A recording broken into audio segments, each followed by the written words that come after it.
Hi, welcome to Where the Ramp Ends. I'm Summer, and I'm here today with my co host Bryce and with our guest, Meski Owens. Meski is an early childhood policy and family systems consultant.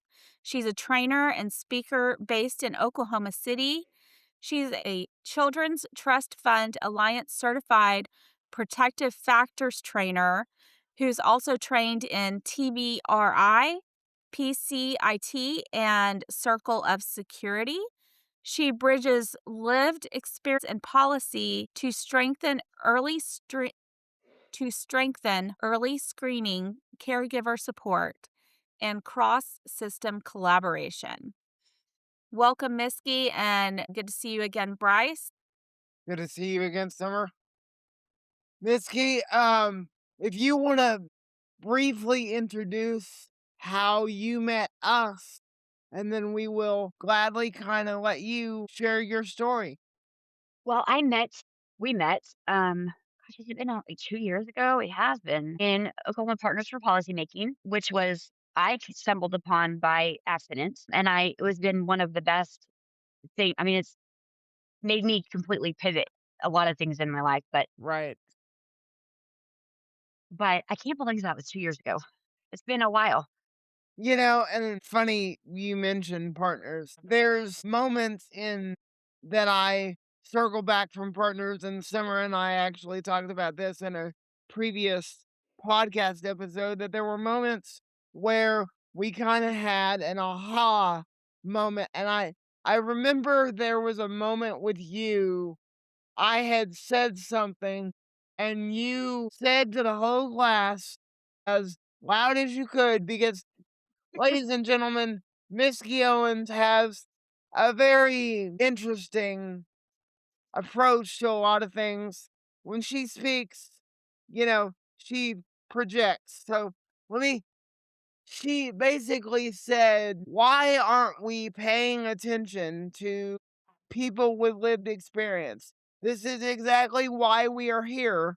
Why are we not writing everything down that this person is saying and being like, why aren't we taking things that he has gone through or things that Dr. Brad Mays has gone through and been like, how how as providers can we give them a better life? We are lacking the ability to see what they actually need. We have the resources, but we're not implementing them. You said, "This is ridiculous. This is a young man that is got all the talent in the world and all the potential in the world, and we are just neglecting that." So, Yeah, and, and I don't think that that's necessarily intentional always. I no, mean, I think that it happens and they don't even realize that you have right, this, system of information. People that know, they know that they know that they know. I mean, it's right right, there in front of you, and they just right. don't even ask. It doesn't make sense. But And yes, I'm glad that was what you shared. I wasn't sure what you were gonna say about me. And and one thing that was not mentioned in your intro, which is very elaborate, is you're a former retired nurse. So, can you explain a little bit on how much your healthcare vision has changed over the years, now going from healthcare provider in a sense to now you're protecting healthcare rights as an advocate and a, influencer or all the things that you do.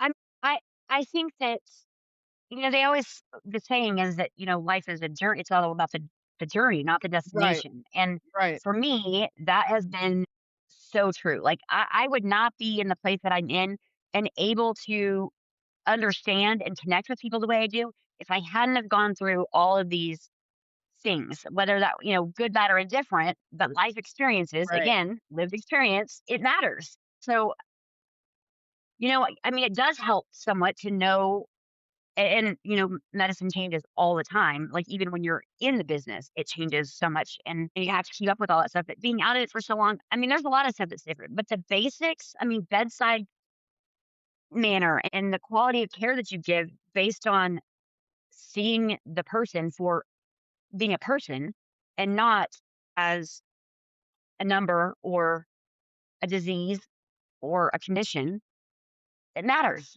Right. It matters. And so, it does make a big difference whenever you kind of have all of those, the background to fill in some of those areas. And not everybody has that. So that's kind of where I try to insert myself because I have had so many different times when that I've used I've had different professions where I was able to use and pull from that experience Right. to help people understand, to say it in a way that makes sense to them, Right. because that's another piece of it is meeting people where they are, because we can't talk to them like they understand, like we know that they get it. We have to assume that they probably don't Sure. understand, especially when we're Sure. advocating for things. And I think it's important that we we're not trying to talk down to anybody, but we want to make it simple enough that they get it.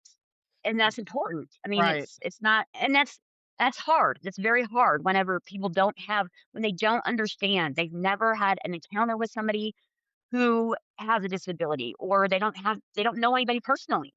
I mean, that's almost hard to believe in Right. today's world, but it does happen. Right.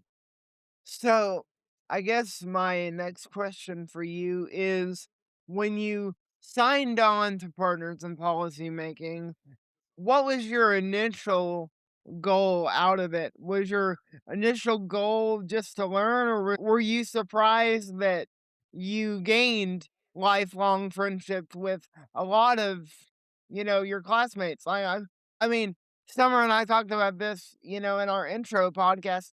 We got really close with a lot of our podcast people, and we became a family. A lot of the partners in policy making members, and I'm just I'm curious because we've had a personal conversation about this, but I want our listeners to kind of understand how much partners in policy making really does change people, because I really want people to understand the impact of what Jen Randall and Brad do to help the community.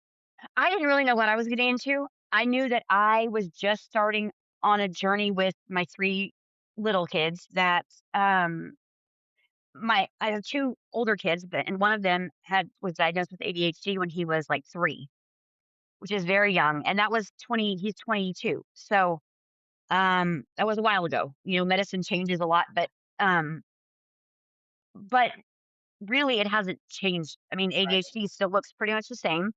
Um, but we didn't do an IEP for him. I mean, I didn't do any of that stuff with him. Like, and I don't, I mean, we lived somewhere else, and it was just a different environment. But, when I realized, like, I don't, I mean, I've known people with disabilities. I mean, went to school when I was in middle school with, um, we had we were like the central school for the deaf community in the district. This was in Denver, but so I mean, I was around and exposed to disability my whole life, really, not necessarily really intimately, um, but I did not get it.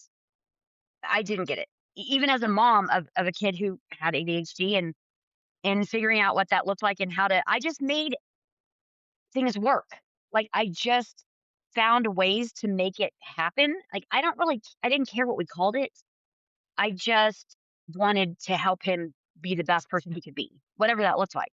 And so when my littles, started to show symptoms, and they had been through some trauma, and there's one of them that I was like, something is just not right. Something's just, I don't know what it is, but something's not right. And that we got the autism diagnosis, and it was like, I don't know what that is. I don't even know what you do with that. And so we start school, and again, it's kind of, you're automatically against. I mean, I was like all gung ho, like this is going to be great. We're going to be on the same team, and we're going to figure out how we're going to help these kids like get through school. Wrong. And that was not what happened at all. So, when I found partners, I was just looking for help. I needed Right. connection with people who hopefully got it. Like, and you don't really know what the mix is going to be in your class. It kind of talks about there. It could be professionals, it could be parents, it could be people with disabilities themselves. And so, I was just looking for people who got it. And you're right, it does change. Even people who think they get it, I think it changes them. Right. People that go into it thinking that they know a lot about it, you still learn a lot about not only other people, but yourself too. And what you are really capable of, I think was one of the biggest things for me is we are capable of doing so much more. Yes. All of us. Can you talk a little bit about, because partners kind of led you into a pretty big project with the state legislator. And do you want to talk a little bit about getting involved in an interim study with your legislator? Uh, yeah, so I we it's a and our big project at the end of partners is the mock hearing, and we argue bills at the Capitol. And it's intense, and it's nerve-wracking, and it's scary, but it will change it changed everything for me. I mean, I had no idea. I was That was not my goal at all to get involved in legislation at all. But, I happen to have made contact already with my representative, and it was it was her first year. And so I realized pretty quickly that she needed me. She didn't know much about disability. I mean, she did. She thought she did. She thought she kind of had a good handle on it, but she didn't really know. And so she would reach out to me a lot and just kind of ask, like, just little things at first. And I realized that as a first year legislator, she didn't have support up there. They don't really let them do a whole lot. Like, they're very kind of isolated. And so she was reaching to me for guidance and insight. And so I invited her to come to the mock hearing to have lunch that day. And she couldn't stay, like, she had other, engagements or whatever that day, but she did come for lunch. And so that was the first time that I actually met her in person, was that day at the hearing. And so, my group, we argued our bill, and it was actually a live bill that year. And so we ended up changing the trajectory of that entire what could have been a really, really bad situation for Yeah, kids with disabilities. that bill was set to pass. It was on the Right. road to It had just passing. Yes. passed the Senate. Yes. Just passed the Senate like a few days before we were there arguing it. And I sat across Julie Kurt is my senator, and I sat across the table from her and watched her face when she realized she had made a mistake. Like, I didn't get it. I never thought about it that way. Like, and I'll never ever forget her face. I mean, that was a moment for me that I realized what Jen and Brad had been saying for a long time is that you really can change the state. I mean, you can Yeah. change it all. You can. And I was like, yeah, they're just saying that. Like, just me, not, I did not believe it at all. I really didn't believe that we could really be that powerful, but we did it. In that moment, I realized that's exactly what we had done. And Yeah. she literally was like, got on her phone and started texting people and saying, "We have got to change this. We have made a mistake. I didn't realize that this is what was happening," because it sounded like a good deal. It really did. It really did, and I will say, when I first read that bill, I was for for I was like, It looks good to me." Like, Right. I don't see anything wrong with it, and that was as a parent, as a child that of a child that has Down syndrome, and then every all of the members in our group started speaking up saying, "Wait, wait, wait, but autism isn't diagnosed until later." And that's one thing that I've said a lot of times is the benefit of Down syndrome is it's such an easy diagnosis. But getting an autism diagnosis is a real struggle, and I saw that when I worked in behavioral health. And so I didn't, I was like, "No, you're right." And so Right. that Yeah, and I think, it was really good that we had the diversity in our group because we had somebody who was a teacher who was an OT. And so she kind of had a different perspective than I did. I mean, I didn't really know a lot, but I knew that potty training is always a big red flag. Always, and for a lot of different reasons, but it's always a big red flag. And so just the kind of dynamic of the people in our group and the different perspective. And I think that also helped me understand that it really does matter. Like perspective matters. Like the Yes. way that you see things because of the situation that you're in is a huge piece of it. And so I ended up calling um Ellen back and letting her know like what had happened at the mock hearing and how, Senator Kurt had told us, like, I just voted for that. I Yeah. voted to pass that through and I made a mistake and we're gonna fix Yeah. this. And so that kind of started the conversations around early screening and what does that look like? Where do we go with that? And so I made connections with so many different people that are like the most brilliant minds that I think I've ever known ever that are doing work in autism. And it's just, they're so, so smart. And that whole experience was something that I mean, I still kind of think about it like, did I really do that? Because I did not plan on going there at all. But I did end up presenting. We did get an interim study out of it and legislation, not this year, but maybe next. There's just a lot of moving parts, and it's Mhm. again, I'm learning. I don't understand how all that works, and so some of that is relying on other people who know, how to get stuff to move.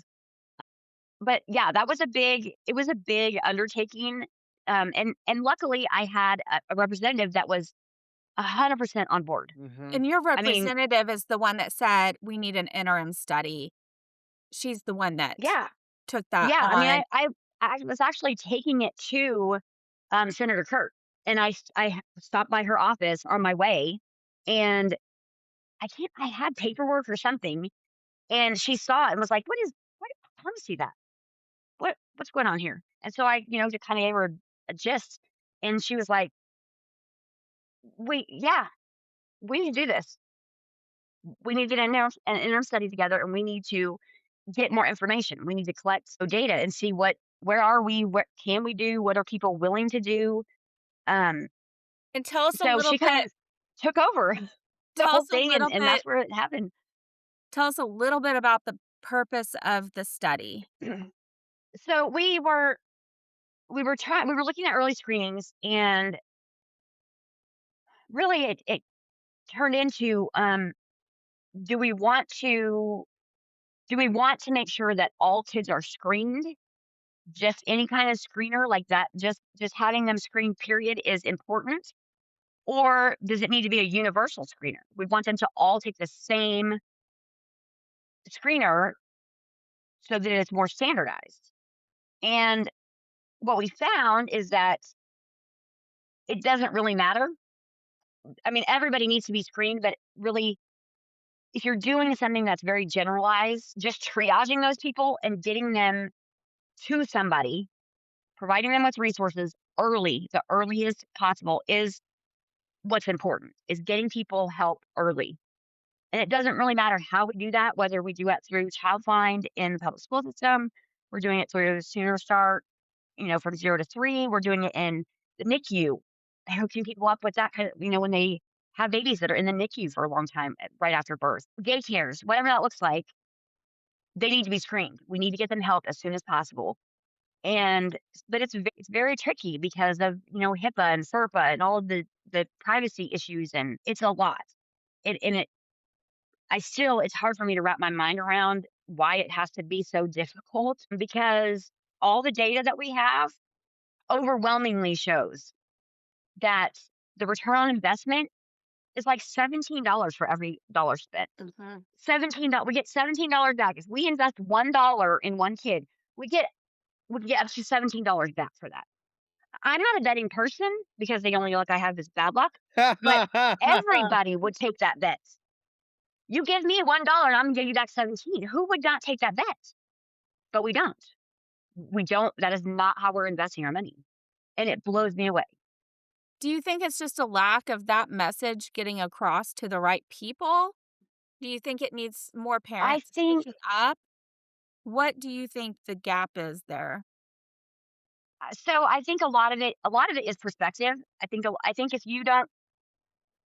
you've never seen if you've never been around kids that have been through trauma or kids on a spectrum or especially like those the unseen kind of mental health diagnoses, that kind of stuff that oftentimes shows up very early, and looks like behaviors or it looks like they're being a bad kid. Mhm. It's the lens that they're looking through. I mean, if they don't have any kind of baseline for what that could possibly be, they just don't get it. And I found, I mean, I think I always knew this in life, but I really have it's been thrown in my face that people do not speak up until it affects them Right. across the board. That doesn't matter what we're talking about. People are not willing to put themselves out there to join a movement, to speak to somebody, to share their story. They're not willing to do anything until it affects them Yeah. or the people Right. close to them. So if you don't have anybody in your circle, and birds of a feather flock together. So people who don't have disabilities are not hanging out with people who do. Typically, I mean, unless they're by chance or by choice, they're choosing to do that. It's just not the natural way things happen, and so that's a problem. It's a problem when we can't even see people for who they are because we're just not even around them.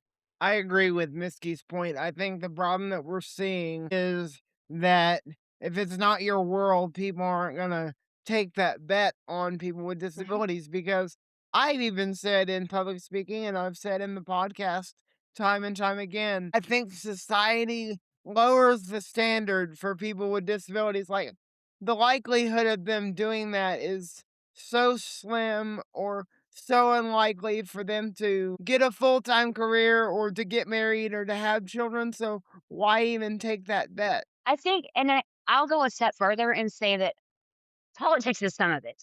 I mean, it just is. Politics is some of it, and I'll tell you how that plays out.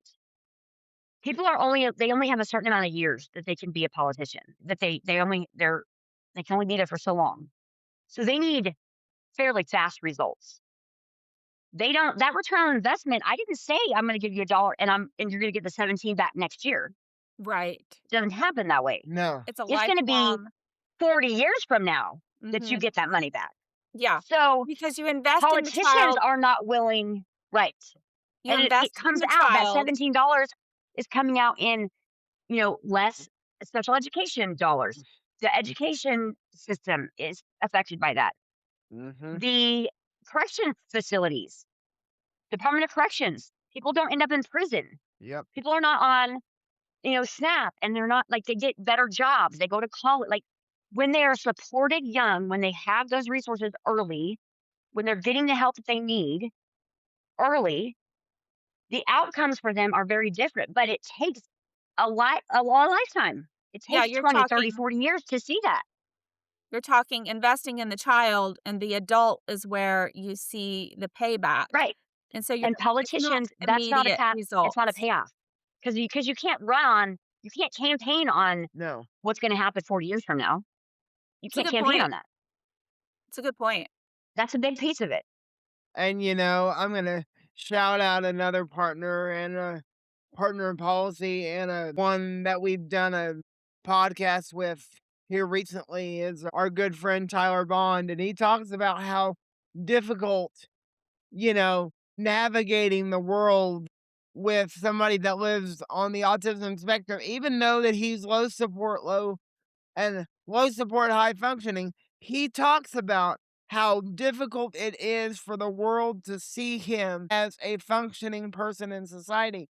Okay, so and I guess my point is like, when is enough enough? Like, if you didn't know he had autism, you wouldn't know he needed special healthcare needs.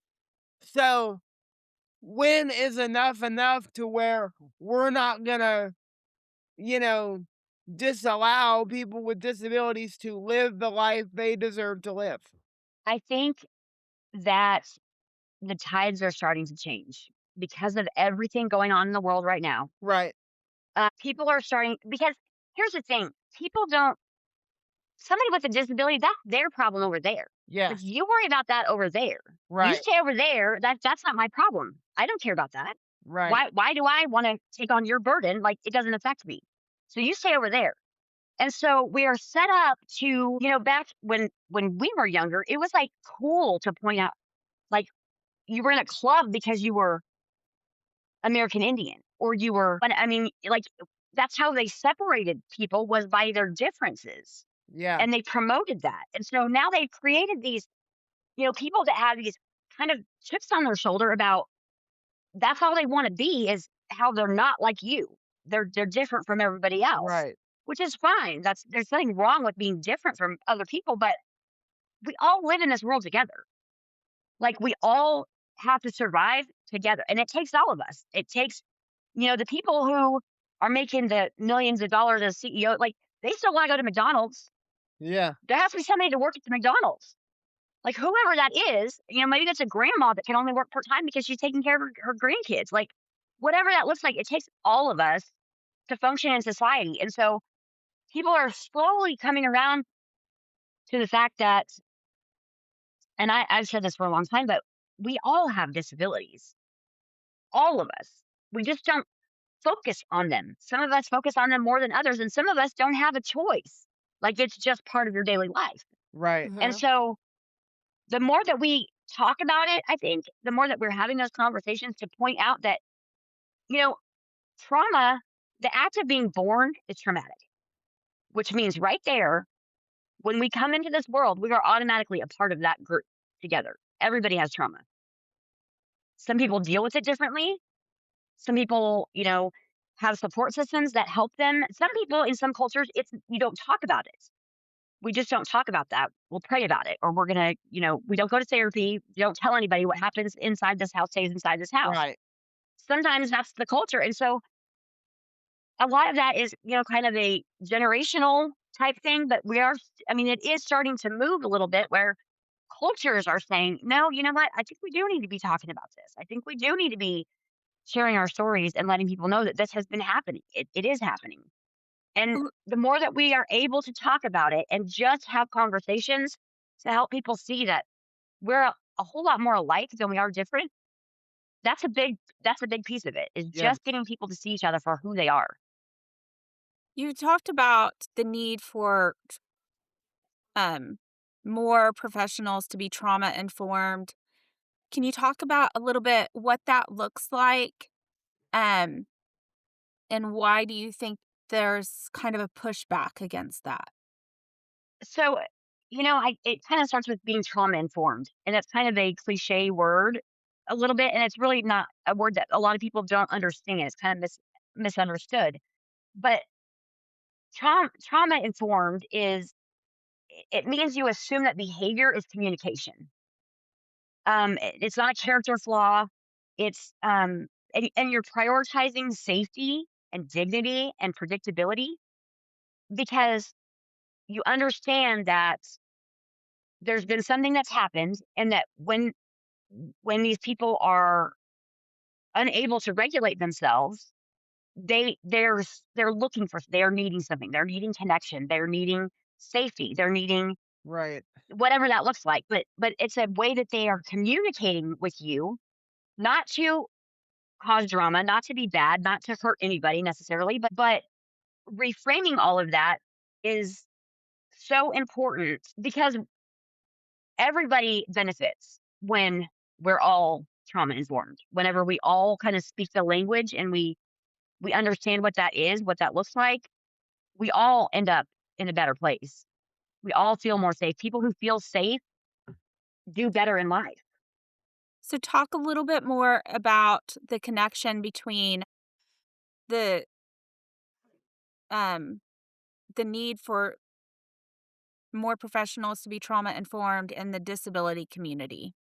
So again, I think especially in the disability community, behaviors, they are a lot of times it's a nervous system problem. It's not they're trying to be bad, that they're bad kids, or that um there's something wrong with them, a character flaw, but they're overloaded. They're overwhelmed. They are oversensoried. They are trying to communicate. Sometimes it's a speech problem that they just are not able to communicate what they need. Right. And so, that's it's not necessarily a Oh, skills gap either. I mean, it's not necessarily that they're doing anything wrong, but in I schools specifically, I mean, we don't put plans. We have plans that only work when someone's calm. And if it only works when somebody's Right. calm in a calm place, that's not a plan. That's a wish. exactly. I've Because heard a lot of parents say because there's a lot of parents in my world now that have children that are speech delayed or just can't, have struggle communicating, and they all say the same thing. There's behaviors because they can't communicate their needs or their wants, and so a lot of times, yeah, those behavior issues, the response to those behaviors causes more trauma, and it just kind of Right. piles up. right. It's just re-traumatized, and they don't realize what we're doing to these kids. And then they wanna point the finger at the parent and be like, they're not ready for school." No, you're not trained correctly to deal and how to de-escalate a situation with somebody with special healthcare needs. If you're wanting every child to act the way you want them to act, that is such a, far-fetched, like, we all want candy canes and rainbows, but that's not how life is. You Right. and, especially Right. when dealing with somebody with special healthcare needs, there's gonna be there has to be special instructions sometimes on how to get that situation de-escalated to the level of bringing that kid back.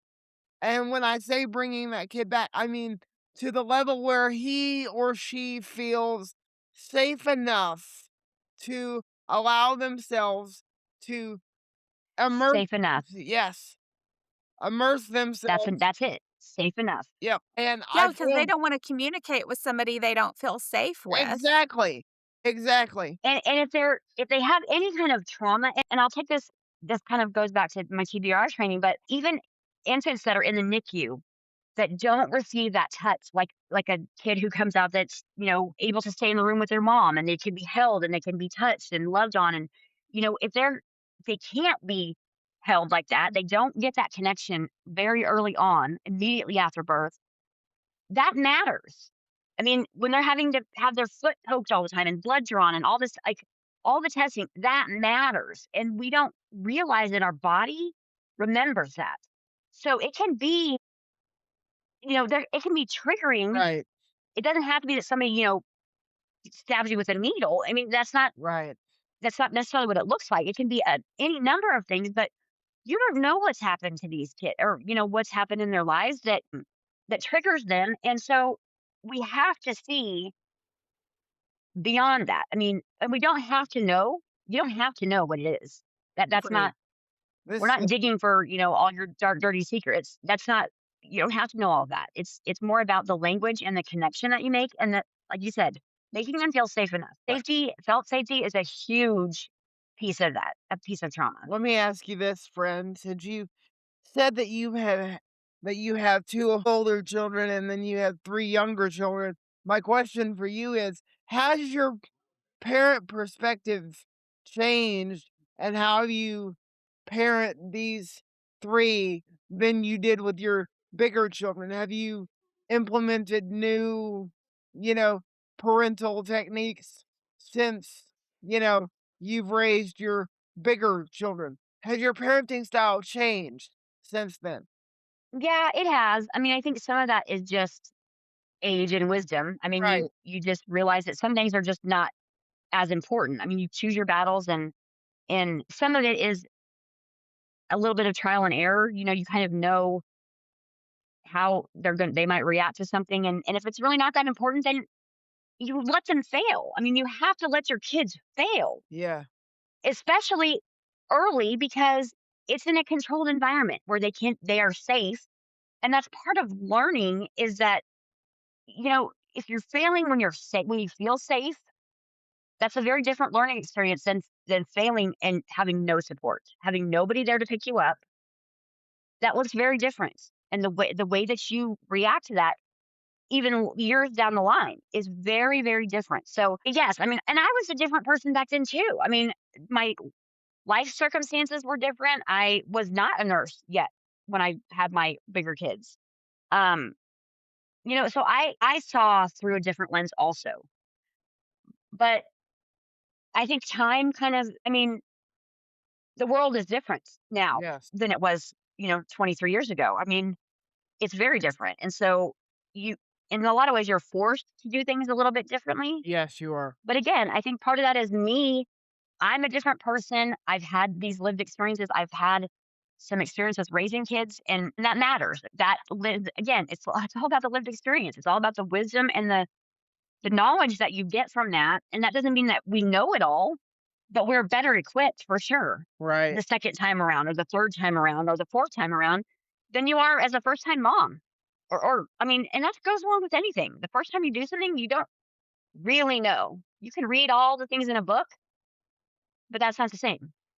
You talked about giving your kids a chance to fail, and that was one of my favorite topics in Partners was dignity Yeah. and failure, and Mhm. I look at that because 'cause I'm kind of the same my mothering experience timeline is kind of the same as yours.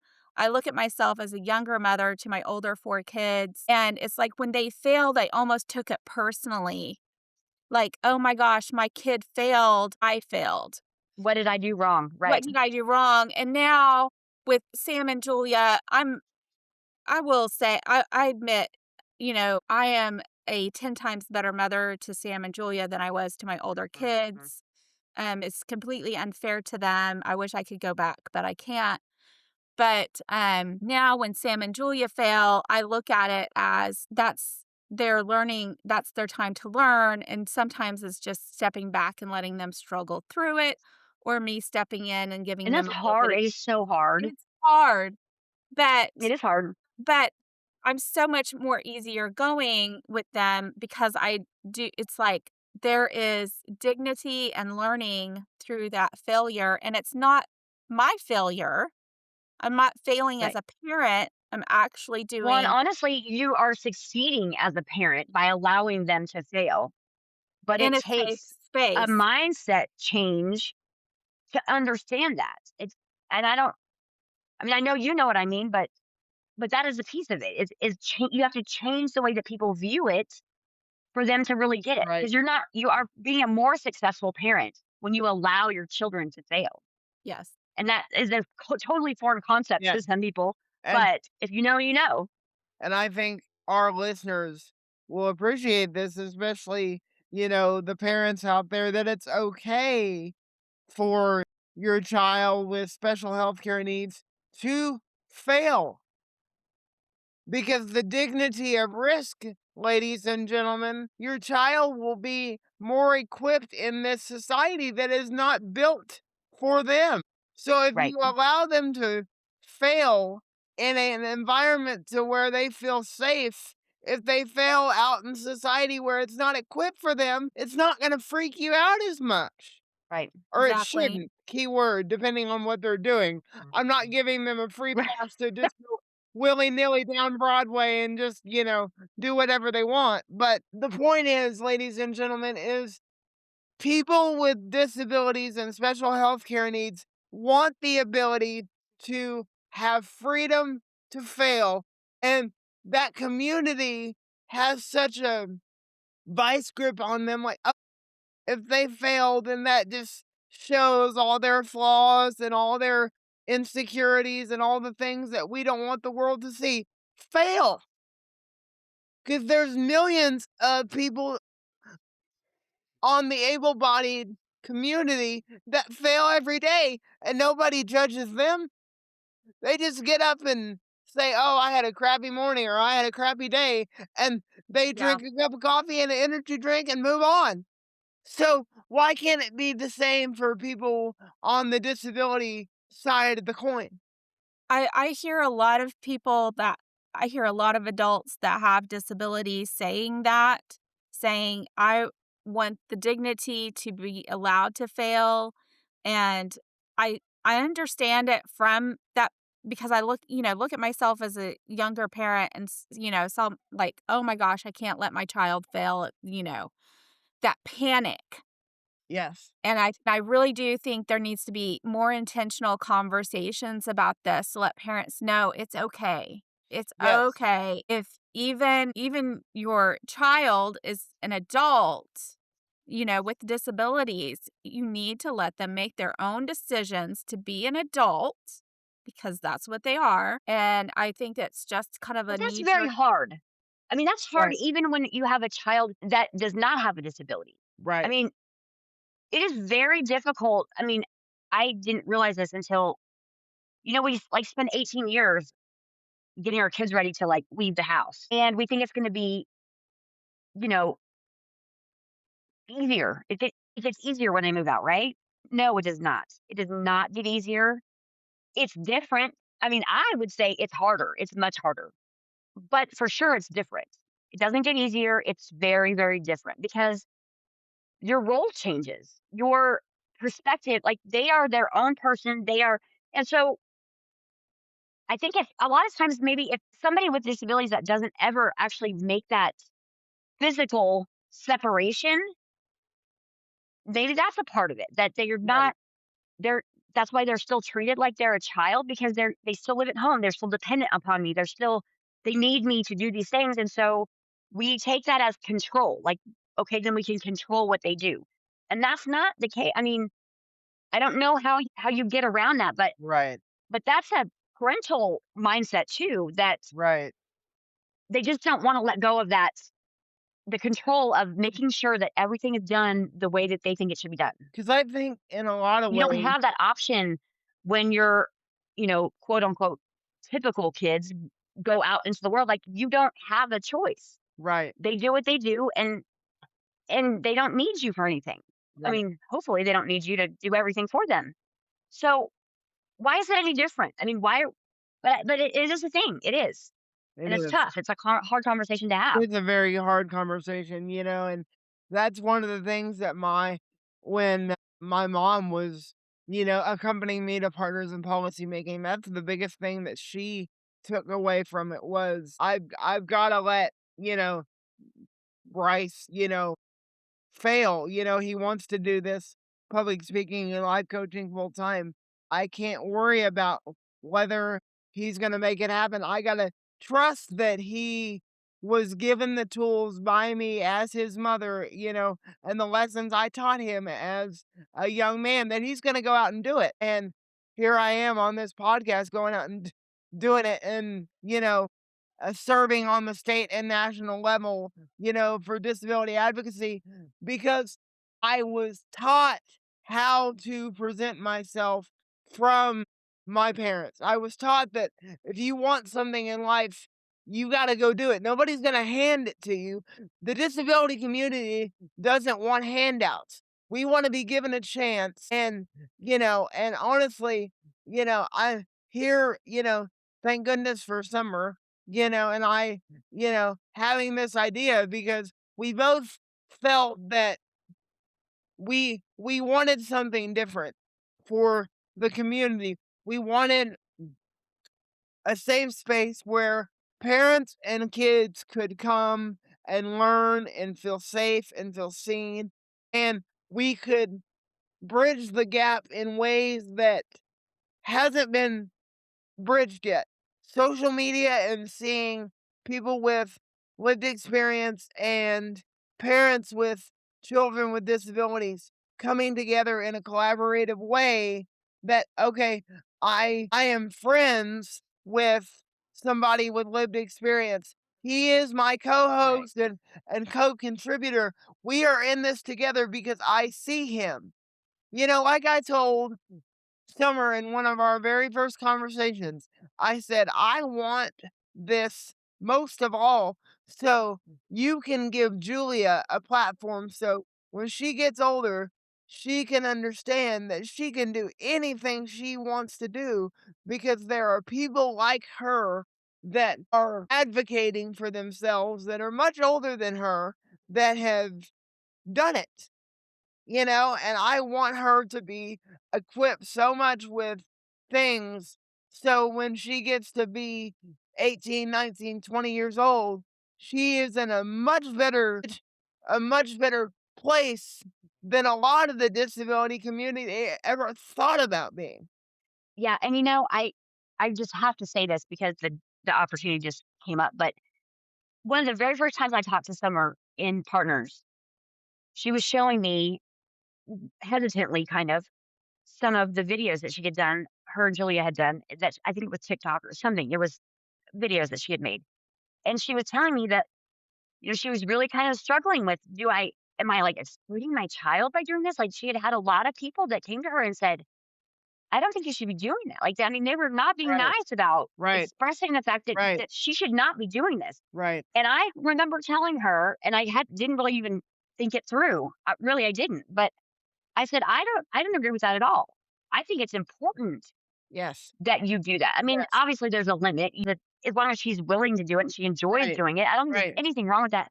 But the more that people see the real lives, like the Real Housewives, I mean, people watch that. Why would you not want to watch a little girl who's learning how to do all these things that explore Yes, life? I mean, yes, Yeah, it looks a little bit yes, different. Yes, it does.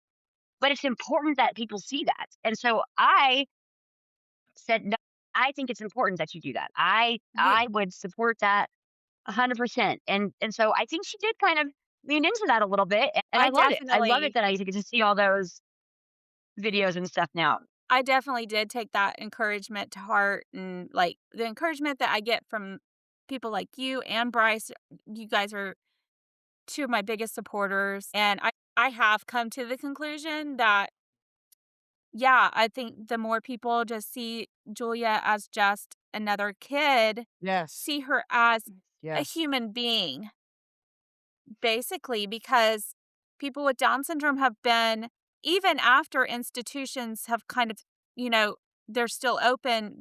We've talked about, there are still some out there, but even after institutions have kind of closed down, the many institutions, like being sent into, a sped room constantly, or this, I mean, I think we could probably do a whole episode on many institutions yes. And you because know what? that's a real problem too. That's wild to me still, and we talked about this with Tyler. I graduated in 2015. Oklahoma closed their final institution in 2015. That is wild to me. That here we are 11 years later from closing institutions that were supposed to be closed in 1994. I wasn't even born when HISM closed in 1994. So prior to me being born, somebody with cerebral palsy wouldn't have been able to have a mainstream education, let alone become a college educated person and a certified public speaker, a life coach, a disability advocate, a podcaster. I would have literally been laying in a bed 24/7 with no goals and aspirations and being a ward of the state, which mind blows me to the fact that, yeah, it's our history, and I'm thankful that we have, moved past that. But why me and Summer signed on is what are we doing now to move the needle even forward? To say, yeah, that's our history, but how do we embark on our own Hindsight's 2020. right? How do we I mean, you have to look at the past. Right. Yeah, I agree with that. And I really think that the more that we can show people Yes. that um maybe you, I mean, and this is true with with gender and race and everything else too, but you might look different than somebody else, but we all still have the same needs. Like, we all still Right. need to feel loved and Right. supported and Exactly. connected. And we also have those, we express it differently. If we're not able to communicate with our mouth, we express that need in a different way, Yep. but we're saying the same Yep. things. Yep. And the more that we can make people see that we all have disabilities, we all have things that we're not strong at, that we need help with, that we, that we need supporting services, whatever Right. that looks like. You're making you bring people into the community that don't necessarily look, you don't see their disability. And that is important. It's Right. Yeah. important that we continue to talk about it, and because people will have these aha moments. I mean, Right. I had the aha moment when I realized that trauma is a disability. It rewires the way that your brain works, Sure. the way that it functions. And it's a lifelong thing that, you don't see. A lot of people don't even know that they have had something in their past Sure. that they're having triggers with. Yes. But the more that we talk about it, like that, though, every single conversation moves the needle a little bit. I mean, Anytime that you can share anything with, that's just a general, I put my pants on the same way you do. right. Like, we still have to, you know what I mean? We still brush our teeth and we brush our, I mean, we still do all the things. Like, Right. we're all the same. We really are. And, and that connection is what, we kind of, what a lot of people are missing, and where that gap is a lot of times is in the connection. Yeah. And if we can fill in that connection a little bit, people are a little, like, how we talked about, if it doesn't affect them, they're not really willing to do anything about it. But Right. when you realize that you do know people that have disabilities, they may not look like they have a disability, but when you realize that there are some people that, Right. people take it a little more, they And that's a Miski, good point because Summer and I talked about you know, creating this not only a podcast, but going in as 50-50 business partners and creating, you know, curriculum and children's books that help, you know, bridge the gap on relationships with interabled children and disabled children and creating a playing field that is even for children of Julia's age that when I was in school and even when you were in school, Miski and Summer, there was no books on how to communicate with people with disabilities and how to see past the disability. And Summer and I want to, you know, be kind of the front runners of, okay, like, how do we promote Down syndrome and cerebral palsy and autism in a colorful way so that it's not presented so scary to parents and they're more, you know, acceptable because what I said to Summer was the kids aren't the problem. The kids are, it's the you know, parents. yeah, the kids are open-minded and their brains are like sponges and they can adapt. It's the parents' mindset that we have to change. That's And right. Summer was like, "Aha, this is exactly why I've thought of you. It's never been the kid. It's never been this problem. It's always been, how do we change the parents' mindset of that kid is just like my kid, he just sits. Or Julia is just like my little girl, but she has Down syndrome. Okay? Well, and here's another piece of that. We do need to talk. I do have some things I can share with you guys about that, because I've kind of been thinking along the same lines, and I have something going on that fits perfectly with that. But you can give a child the best therapy, the best care, the best medicine, all the best of the best. But if you put them back into the same environment Yes. with the same Yeah. people that have not had any kind of training or growth, or have not simultaneously been working to better themselves and learn Yep. and make accommodations, Yep. nothing changes. right. Nothing changes. So Right. it has to be the whole family, whether that's a single parent or a grandma or whatever that looks like, the siblings. They all have to be a part of that because that's the that's the community that they're in, that's the Yeah. environment that they're in, but Right. that spreads out. So Yeah. that's it is a big piece of it, and the other thing I've learned is that if you do that through kids' books, who usually sits down and reads to their kids? Their parents. That's exactly The what I parents. was saying. They Yes, their have to parents. sit down and read it to their kids, and they learn Right, and at the same time. you are teaching them right.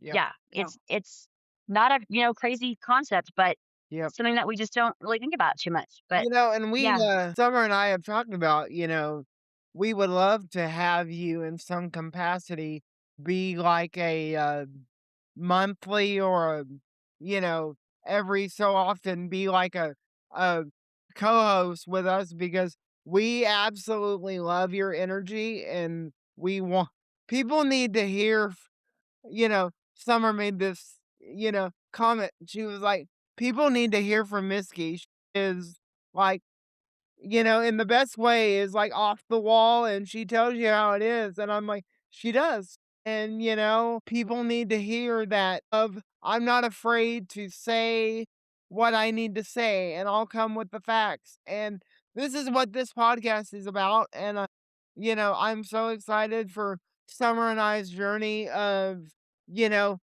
bringing people in our corner that really want change. And we love that you are, you know, wanting to be a part and are in our corner. Yeah. Yeah, I was so glad that you guys did this when I saw that 'cause I've talked to Summer and she's had some ideas and I'm thinking about this or I'm working on this thing and I've seen some of the stuff and it's amazing.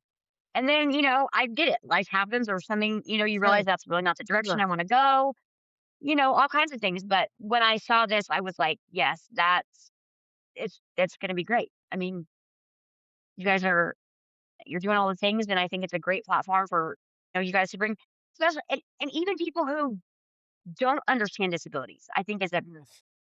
somebody that should on be here too. Like somebody who really doesn't get it, who you can kind of teach, kind of like the adoption agency in partners. That Yes. whole, way that they have that set up to where you kind of build that relationship first. And then when you tell people this, like things about you point out that you don't really understand, they will listen to you. So, and the kids thing, I think it would be great if you guys were to have kids on here too. Who knows what they would say? I mean, you got to kind of, go with the flow there, but Right. I mean, that's great. Like that is so. I mean, we don't take our kids. I do. I take my kids to the Capitol, and people are always like, "Oh, great, here she comes again with our kids and her crazy," But you know what? They need to be there too. They need to see us. They Yeah. need to see Right. what we do. Right. Yeah. My kids, well, they're legislators. They absolutely love Ellen. They've met Senator Kurt. They go to the town hall meetings and they run right up and give them a hug and they have a relationship with them. And that is so important that they Yep. feel like they can go to the people who make the rules and say, I have this problem. Mhm. I want to talk to you about this. Yeah. And they do. They do. Trust me. It's so important for kids to learn that early on. I wish I had I Right. mean, I wish I hadn't just learned that in the past couple of years, you know? That would Like, be a great Right. guest to have on Summer. It's Representative Hefner would be a really good guest to have uh, on. absolutely. Make that Well, happen. and Price is the doing, recruiter. I can get a couple of them for you because, the Ellens are doing, they have their own podcast now that's actually going on the road the first day of session, but they are doing a lot of disability talks and stuff too. So I have her Yeah. email I was card. excited to see theirs too I have her email in card. I between can Ellens. send it to you, Summer. Okay. Yeah. Well, And let's Senator Kurt, I know she would probably be willing. She's got some personal ties too. yeah. There are a lot of people up there that I would reach out to the ones that are maybe you don't think they're willing. Those are the people you need to target too sometimes. Yeah. That's kind of We've We're actually again, it's uncomfortable sometimes, but that's how for me in my advocacy, that's usually how I know that I'm doing something right. When right, yeah. people are a little bit uncomfortable, you're doing something right. right. You're moving the needle, you're helping them to grow and see things that they probably have never thought about or seen before, and that's important. We have a really fun guest next week. Um, we've got Al Condalucci coming on. Oh, good. That's fun. That'll be fun. Yeah. Yeah, we're really excited about that, but, And we um, also we're have gonna the wrap it up a little bit because I'm not sure if this is gonna kick me off. But Miski, what's your final thoughts? I mean, like, I feel like we had a really good conversation today, and we need to have you on again because, I feel like we could probably do, like, a part 1, 2, 3, and 4 with Miski because you do so much, and you are I don't think we even touched on, a fourth of what you do. So I do feel like we need to probably just turn around and schedule you again We can yes, do that. We can absolutely do that.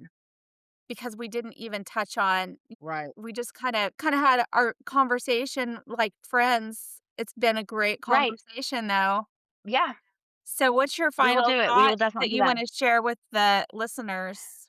So I would say, when we're talking about specifically disabilities and trauma in a school setting, it is the children are not the problem. They are not the problem. That is not where the focus should be. But when the system says that the child is the problem, they stop looking at patterns. And behavior is shaped by what happens before the behavior and after the behavior. And so if we're not paying attention to that, if we stop looking for those because we're only focused on fixing the child, on changing what they're doing, we're missing the mark, and we are not making progress. We're not doing anybody justice. We're surely not helping the children at all. But the staff benefit from that. I mean, the schools benefit from that. It's better for everybody when we're paying attention to those things. So you know, the behavior is not bad. That doesn't make them a bad child, but those behaviors are effective. When we continue to see behaviors, they're communicating, and we need to be paying attention to that.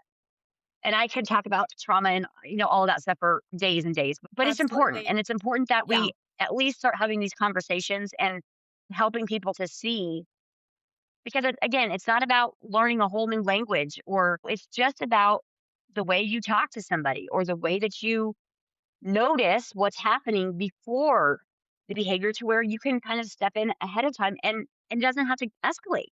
It doesn't have to get out of control.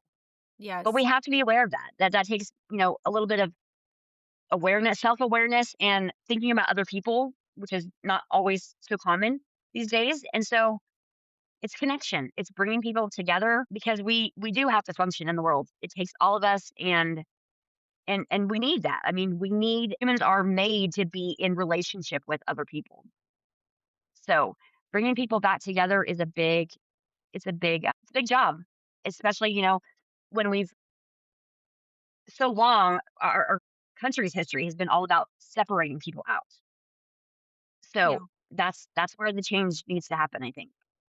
Well, I'm glad that, I've had the opportunity to build a relationship with you and with Bryce and with all our partners and had the opportunity to have a conversation today. Bryce, do you have anything you want to say before we sign off? I just think that, this is the beauty of why we are doing this is having people in our corner that want to have these conversations and sit at the table and say, this is not good enough and we want better for the community. We want better for the world. It's not even the disability community. We want the world to do better because we all have the opportunity to have a chance. Everybody deserves to shine. And this is a podcast where everybody can come and shine and be present and be mindful and be loved. And, so Yeah. Well, thank you again, Miski, and thank you, Thank Bryce. you guys. I'm so proud of you guys. You guys keep up the good work, and we will do it again. We'll set something up. We'll do it again soon. And for all our listeners, go follow us on Spotify, iHeartRadio, and Amazon Music. We'll be on Apple soon. And follow us on Facebook and on TikTok. And we will see you next time at Where the Ramp Ends. I'm Bryce. I'm Summer. And this is where the ramp ends and where your journey begins. Till next time.